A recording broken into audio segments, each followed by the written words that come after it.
Guys, ipiplex ko lang yung Mount Caglago sa Caramuan, Camarines Sur. Isa po itong makasaysayan sa amin. Ito po ay pinagawa ng isang pari dahil lang nanaginip siya ng isang barangay daw ay matatabunan kapag hindi ito naagapan. So kaya yung bundok na yan, naranasan namin mga estudyante na magtanim ng mga puno dyan. So halos lahat ng dumaang estudyante ay nakaranas dyan magtanim ng puno. At nagkaranas kami maghakot ng mga buhangin para lang mabuo yung Mama Mary na yan. So ayan ay pinagtulungan ng mamamayang publiko ng Caramuan. Yan. So kaya po nabuo yan dahil sa tulong ng isa na pari na sa ngayon siguro ay hindi ko alam kung wala na rin siya or ano, dahil na naginip nga daw na po kung makikita nyo dyan sa baba ay may baryo dyan. Yan po ang Tabgon, Caramuan, Camarines Sur kung saan po ako nagtapos ng high school. So dyan po ako nagtapos sa lugar na yan ng high school. Dyan po ako nag-graduate.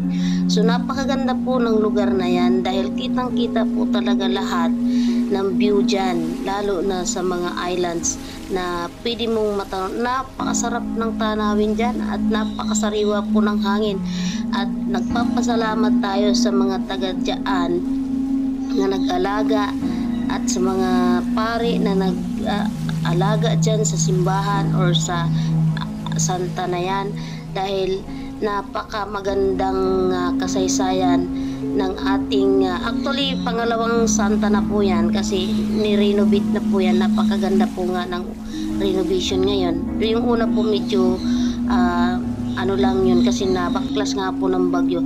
So nung naitayo po yan ay naging matatag at matibay din po ang lupa kasi ang lupa po dyan ay parang buhaghag.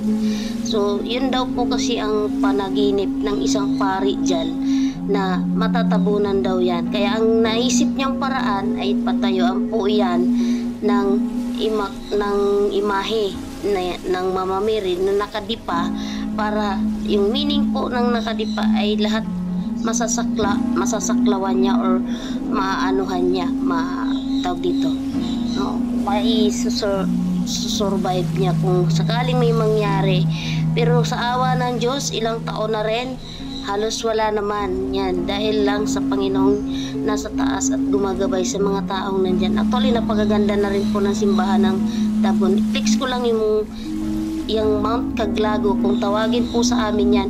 Yan po ay napakatarik, napakataas, talaga namang mapapangarag ang tuhod nyo pag umaakyat kayo at pag bumaba. So kaya nga bawal po dyan umakyat yung may mga hirap sa puso, may sakit sa puso o may mga sakit sa paa kasi po darating ang panahon na magiging high-tech yan kasi ayop na mabigyan ng hagdan para doon sa mga taong hindi na kayang umakyat doon sa hagdan dahil 500 plus po steps. So napakahirap na po akyatin kung sa edad na 60, 70. Yan, napakahirap na po lalo kung may sakit na sa mga kasuan sa tuhod. So yan, napakaganda po. Sa gusto pong bumisita, meron po namang mga page ang aming mga tourist guide or may mga tourist na ano dyan, lalo na si shoutout kay Kuya Bobby yan. Bobby, pwede niya po kayong i-guide pataas. Pero lahat po ng mga taga-Caramuan ay ang pagkakaalam po libre po. Basta po taga-Caramuan, legit na taga-Caramuan. Pero pag tourist po talaga at pupunta lang dyan dayo, ay may bayad po tayo sa dahil po yung inyong ibabayad ay meron pong papupuntahan yun. Dyan pa rin po para lalong mapaganda ang ating tourist station. So, I hope na magustuhan nyo ang aking pagbabahagi ng kwento or kasaysayan ng isang panaginip ng isang pare na iyan na itatag. So, hanggang dito na lang.